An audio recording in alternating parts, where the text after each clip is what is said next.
I'm able to see now. So just to introduce myself, I am Dr. Shailaja Patil, professor and head Department of Community Medicine, the BLD deemed to be university. As an orientation class, the topic which we are going to deal today is national health goals. Okay, so what I would like to talk today is more than PPT. I thought I would be able to tell you some things which make you people curious or give you an orientation that what role you people have as a doctor later at the national level. We all now feel that you have taken an admission in MBBS course. So the rigorous course starts and you start studying, passing the phases one by one, and you want to become a doctor. That would be your goal at present. But by taking up this profession, what is a larger role each one of us can play to this nation's health? That is what exactly we need to keep at the back of our mind always, because why we have taken this profession, we will have varied reasons. One is really interested, one is interested, one is probably parents thought it would be appropriate, or you people thought. So there are many reasons, but by being a doctor you have a very special role in the nation's health. So whether you practice in government or in private, all of us have a bigger role to play. Bigger role in the sense, not bigger in sense of very big, establishing big hospital or something. It's like whenever a patient comes to you, each patient is an individual who is coming to you to access health care. And when that patient comes, he comes with full trust in you. And by treating him not only with drugs, by giving preventive, promotive, and well being tips, we have to promote their holistic health, not only just a curative health. So, when we all start doing this at our own levels, naturally the whole health scenario or healthcare system starts changing in its quality. So that's how the national health scenario is contributed by each one of us. You know, it's a very, very uh, large scenario, but we each one of us fit there. Each one of us are needed essentially in that scenario. So we can't tell that, okay, I am a small undergraduate, I am this, I don't have any role in my nation's health. We can't tell that. Each one of us have a very important role that we have to keep in mind when we are starting this MBBS course. Okay, so to start with, recently there is a big launch of there is a big launch, universal health coverage. Okay, there is a big report by Lancet Commission, which is comprised by various people from India and from Southeast Asia and from all over the world, that how to make health universally accessible. Universal means at the world level, at the earth level, every person in each country should be able to access healthcare when they want. You might be knowing or you might not be knowing that there is so much inequity and inequality in health all over the world, and that has been actually thrown out, and it has been made really prominent by COVID. You know, people who lived in good developed countries, people who lived in good socioeconomic regions had access to care, had access to treatments. But people who were poor, who were not very resourceful, were the one who really suffered more financially and health wise and in accessing care. So this includes developed countries like America, where you can see there is a dashboard on social determinants of COVID care. So they have mapped the regions where they show that where people are poorest, who are brown or black in color, where the populations are maximum, they suffered most because they already had a comorbid conditions of their health, which were making them more prone to go for complications. So what am I telling here today is, it health does not mean only treatment. Health does not mean only what you call giving a prescription. Health means it includes our surroundings, the macro environment where we stay. It also get influenced by the micro environment, that is where my immediate family members, my neighborhood, my relatives, where I stay. All these factors do determine my health status. Okay, so people who are living in urban area, who are living in a very high socioeconomic area, who are having lot of resources, fall ill less of the times, and people who are living in crowded places like slums and very rural remote areas, who don't have access to health, fall ill more times, or they die comparatively more percentage in compared to people who are literate, well off, and other things. So this disparity is so prominent, and which has been now exaggerated by COVID, post COVID situation.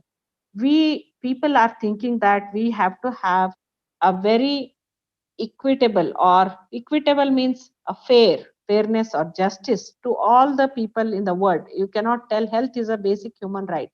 So you can't tell that only rich people can access good health care, poor people cannot access. So that shouldn't happen in that way. The commission has come up with a very big objective or goal that all people should have access to healthcare. They should attain highest possible level of health by getting a preventive care, curative care, and promotive care and well-being.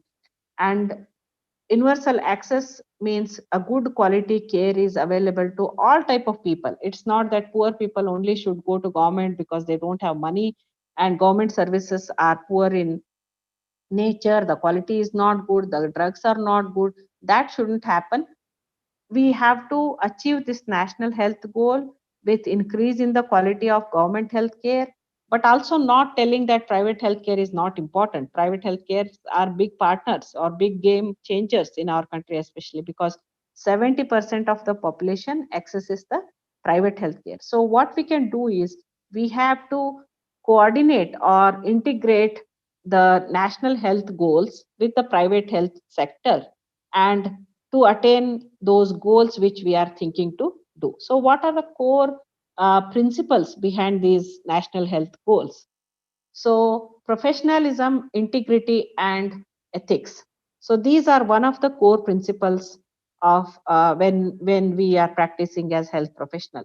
So, professionalism means whatever are my personal circumstances, what am I supposed to do in my profession or my role has to be done. You cannot tell that no means being on the time, being accessible to the patient on the day when you are designated, on the time when you are supposed to stay in the clinic. We have to maintain that professionalism. We cannot do favoritisms, we cannot do undue discrimination or anything with the patients. So professionalism, integrity. In a very simple manner, what is integrity means? Doing the right thing when nobody is watching. It's a very simple way. How do you define integrity? Means you should do the right thing where even when nobody is watching you. That is integrity. So you should do what you're supposed to do in your profession. Then ethics. I have to keep ethics at the back of my mind all the time. Is it really beneficial to the patient? Is it really going to help? Is it just because something favoring to me I should give to the patient, or some drug company promotes something to come up and I only go on prescribing that, or I am going to violate ethics because I am going to do the trial on some poor patients and want to see without informing them. So these are some of the things. And ethics is like also conducting yourself in a justifiable way. So professionalism, integrity, ethics are one of the core principles of our national healthcare and our profession. Second, as I told, equity. You have to look at the equity. Equity means, like, there are a lot of discrimination. You people are still young. You also might be telling that no, ma'am, there is nothing like that. Now everybody is fair, everybody gets seat. That's a different thing. But if you when you really go into the society, there are a lot of discriminations happening between urban and rural, between rich and poor, between upper caste and lower caste, between certain religions and minority religions, the tribal people, underprivileged people, disabled people, special groups, transgenders. So many people's sections in the society don't have equal resources to access healthcare.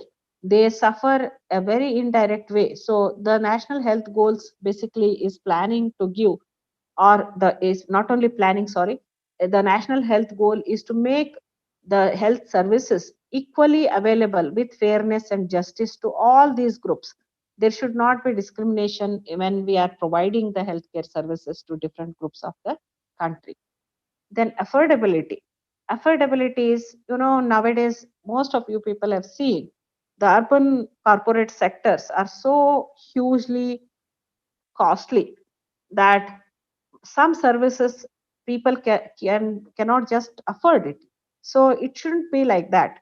All the healthcare services have to be affordable by the people, because it's not that people only who are rich can afford very good services, super specialty services, and poor people cannot afford. That shouldn't happen. That's the goal.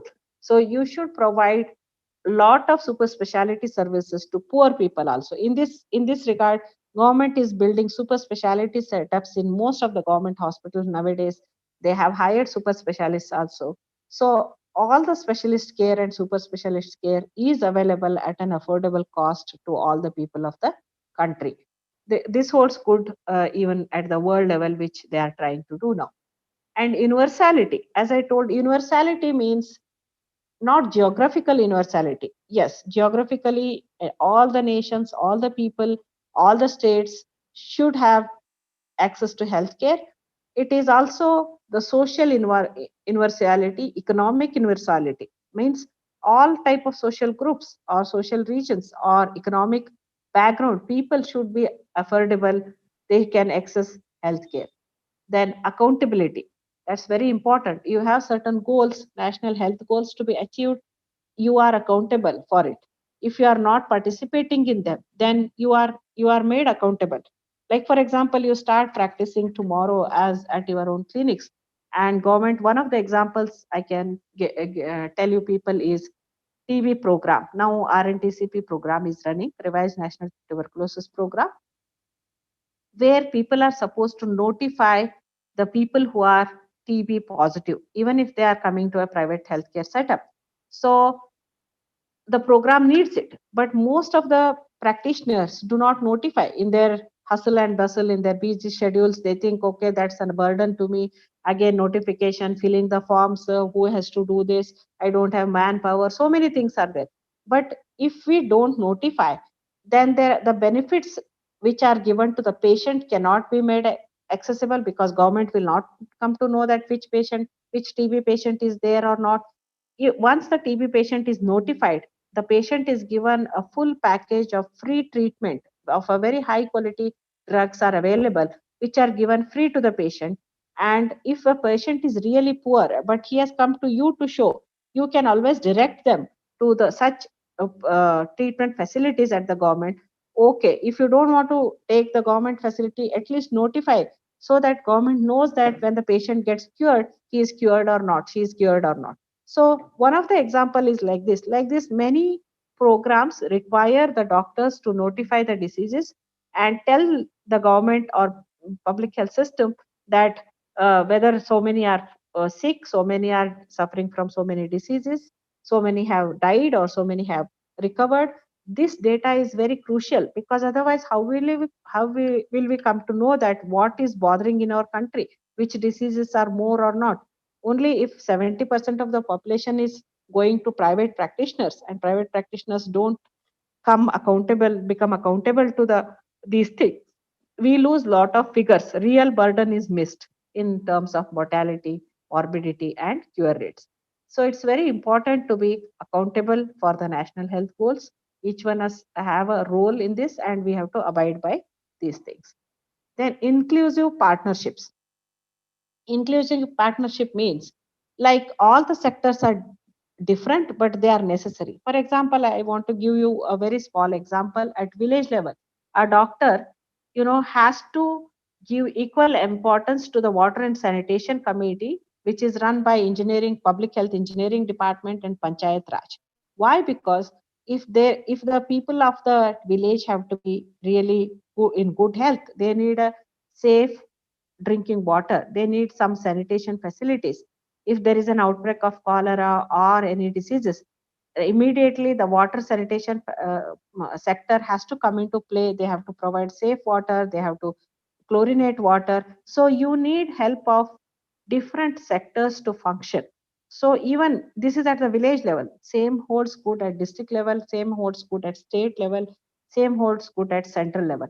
So we should have pluralism. Pluralism means accepting other authorities or other sectors equal to us and give them due importance wherever their part is needed.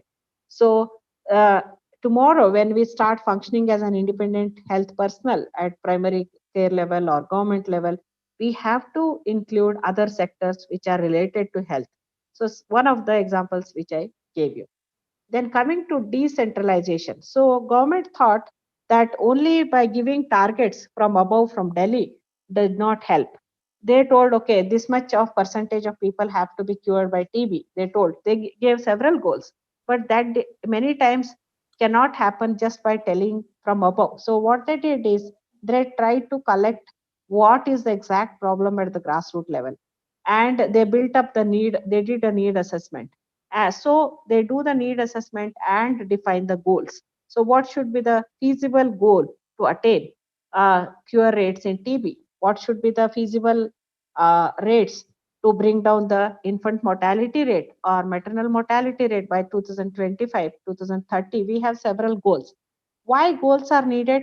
Without goal, we will never progress. If I tell from 10:20 to 11, the class is there, I am ready because I have that goal to be completed. Similarly, you people also have that goal. Okay, by this term and you have to finish this portion and appear for an exam.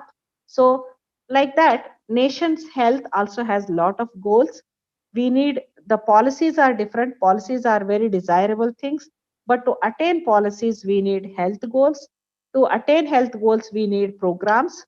Programs are the ones which are implementing agencies. Like through that program, we implement the health goals to attain. So how these health programs run? They run in the government sector at different level. From central government, there is a body of Ministry of Health and Family Welfare. Then we also have Ministry of Women and Child Welfare, which work in close sector with us. And at state level also we have Ministry of Health and Family Welfare. At district level we have District Health Officer. Then at taluk level we have taluk or mandal level we have hospitals. At village level we have primary health center. These are our main primary units which come in real contact with the population. So usually one primary health center covers around 30 to 40,000 population in a plain area, and in a hilly and tribal area lesser population is covered because people have got geographical accessibility problems. So again, under each primary health center we have a sub center where one health worker female and one health worker male and function. We call them as the grassroots level primary health care, where people come directly in contact with village or one-to-one person in the villages. So these units function and these units carry out our programs. So each health worker has been given a role what to be done under each program for maternal and child health, for TB, for leprosy. Now we have an emerging burden of non-communicable disease. Most of you might have seen now, majority of people suffer from non-communicable diseases like diabetes, hypertension, cancers, myocardial infarctions, strokes. These are our new challenges. India used to classically suffer from infectious diseases. Previously, people used to die from diarrhea, children used to die from pneumonia, still they die, but comparatively they have come down due to mass vaccination program, uh, a little bit improvement in nutrition, little bit improvement in water sanitation conditions. These these indicators have changed. but we have a new challenge coming up. In urban area, NFHS 5 data is showing that more than 10% adolescents, that is above 18 years, 10 years age group children, are suffering from overweight and obesity. So this is not a good sign for us. What are the complications of overweight and obesity? You are more prone to get diabetes, hypertension, cancers, and other lifestyle related diseases if your BMI is more. So we don't want overnutrition also. We have already a malnutrition in our country. And with this emerging overnutrition simultaneously at both ends, one end malnutrition, that is severe stunting, thinness among children, and at the other end you have overweight and obesity. So public health or our health infrastructure is so not equipped to handle this double burden. Suddenly, many people don't know how to handle obesity problem. They just tell, okay, you eat less, you do exercise, but how to really make it happen at individual level, at school levels, at public health programmatic level, that is still not very clear to countries like India, Brazil, or any other country which is still developing. So it's really important for us with the national health goals to focus on these emerging non-communicable diseases which do not cause death suddenly, but definitely they are going to decrease the quality of life. The disability rates due to diseases will increase. The amputation due to diabetes causes a lot of disability. Hypertension causes stroke, so stroke person becomes dependent on the family. So many quality of life of people will come down due to non-communicable diseases. And because they are chronic, the expenses from the families also is tremendous. Every month person has to send on the prescription or drugs for these conditions when they suffer. So their major income gets spent on these conditions. So what we can do, you have to promote health or prevent these conditions at a very early stage. So the interventions have to start very early at the school age, telling people how to eat a healthy diet, how to make healthy food choices, how to engage in physical activity, how to promote physical activity classes in the schools, which has to be mandatory. And as a youth, when you people come here, we have, in fact, I'm very proud to say that my university has got a lot of infrastructure for physical activities. So you people should engage in a daily physical activity, not as a punishment or this one. It is basically you should enjoy playing the outdoor games with your friends, which keeps your BMI at controlled, and you also feel fit and fine, and you enjoy that friendship playing. Doing the outdoor games, running, walking, jogging, swimming is there, gym is there. Why we require all these facilities, why we have made is people should utilize and maintain your health also. So it's very important. And I want to tell you people that we are seeing the type 2 not insulin dependent, type 2 diabetes as early as 16, at the age of 16 years in Chennai, where they have reported a case. So this is not a very healthy development for our youth. Tomorrow, if our nation really wants to be competent and become a superpower, we need a healthy manpower. And a healthy manpower can only be achieved by becoming our youth fit for the tomorrow's functioning. Okay. So with this general background, I want to tell some specific quantitative goals and objectives which are mentioned in our national health goals. One is regarding the life expectancy. So what they have told, that there should be an increase in life expectancy at birth. Means you calculate the life expectancy at birth. You don't tell when they die how many years they live. We calculate that for each country we have life expectancy at birth. If you see Japan's life expectancy is at around 80 plus. If you see USA, it is around 75 plus, or I think nearly 80. Like that, each country has got its own life expectancy. Our country's was around 60, is around 60, 60 or 65, 60 for females, and around 58 or 60 are for males. So we want to increase it from 67.67 to 70 by 2025. So another 5 years, we want to increase the life expectancy of all people living who are born in India they should live minimum up to 70 years. That's the goal for at national level, not at individual level. Okay?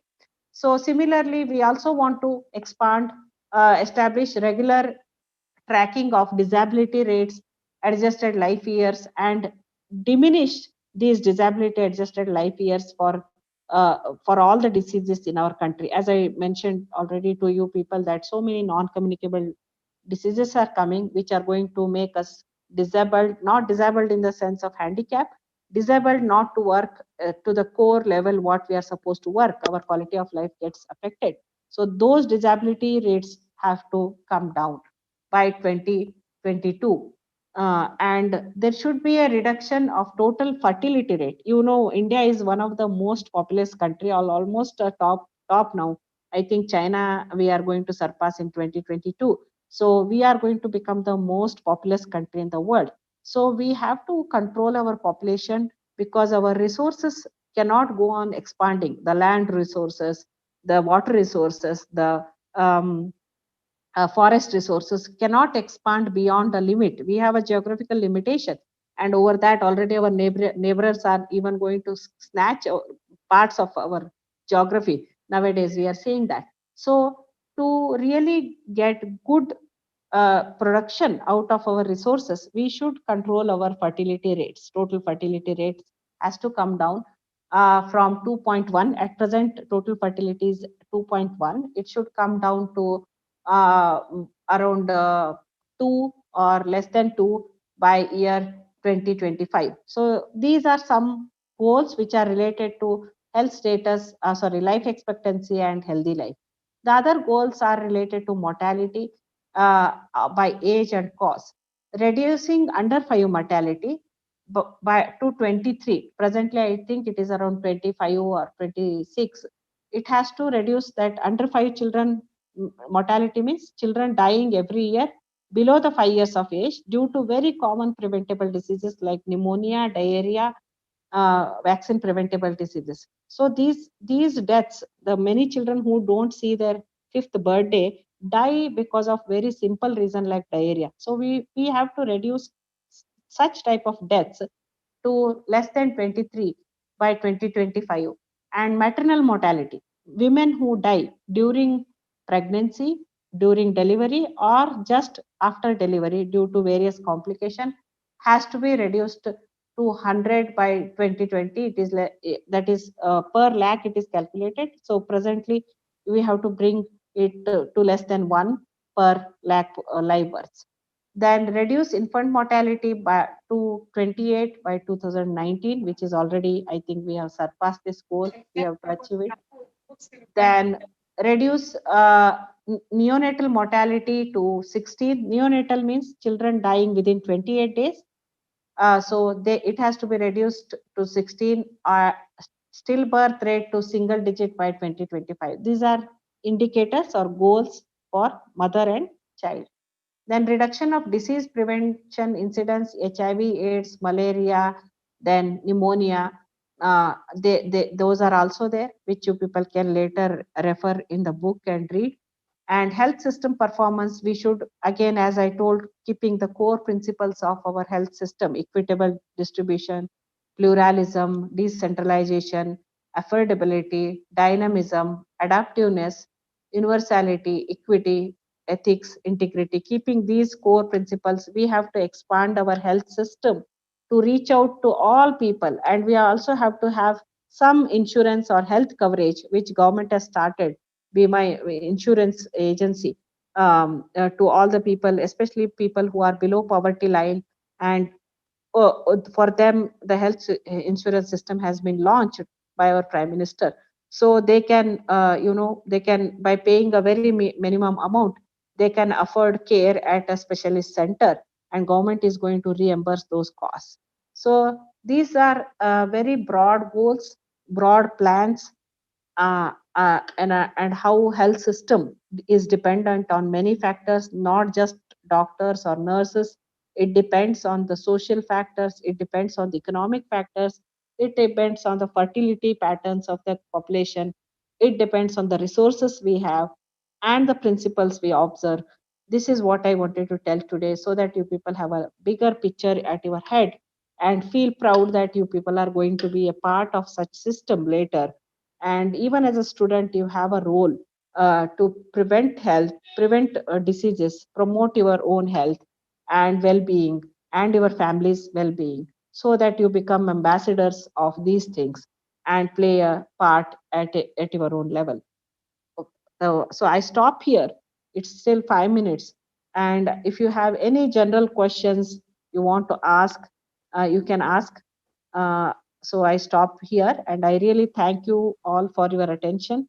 Hope you felt little connected to what I'm telling, and you also felt that, okay, this is the larger picture of the healthcare in our country. Thank you. Thank you, ma'am. Good morning, ma'am. Thank you. Good morning, ma'am. I wanted to ask that in which professional year are we going to study this subject named community medicine? Okay, very good question. Actually, I thought I will give you an orientation because we had an orientation about each subject in the foundation course and later. Anyway, you start our subject right from first phase. You know, you have around 60 hours dedicated to us, and you also have field visits where you people come in contact with the health system. We will take you to the different health structures and show you how the health system functions in the country. We also have some theory classes on basics of nutrition, basics of statistics, and basics of water sanitation, which we'll cover in first phase. And we also have an internal assessment test for you people in first phase, that is first year. Then throughout the second year, also we will be having theory classes and practical classes, but we will not have exam at your second year level. We are going to have, you are going to face the exam in our subject in phase 3 part 1, that is along with ENT, ophtho, community medicine and forensic medicine as per the new curriculum. So in your term sixth and seventh term of your MBBS course, you people will be with us throughout. And before that, from first phase to seventh term throughout you will be with us. There will be a gap of only 1 year, final year. Then again during internship, you will be doing 2 months of internship under our department, where you will be posted to our rural health training center and urban health training center, where as an intern you will be practicing with the people who come there at primary care level, treating the common diseases, how to do immunization, how to do field surveys. Those things will be taught to you. Okay, thank you, ma'am. Thank you. Thank you, ma'am. Good morning, ma'am. Morning. I just wanted to know if they're going to paint the hostels before we come. We paint the rooms. That you can ask to our administrators or our so your respective wardens, because as a community medicine person, I don't know whether they are going to paint or not. You can inquire with the administrative officials in the principal's office or the wardens.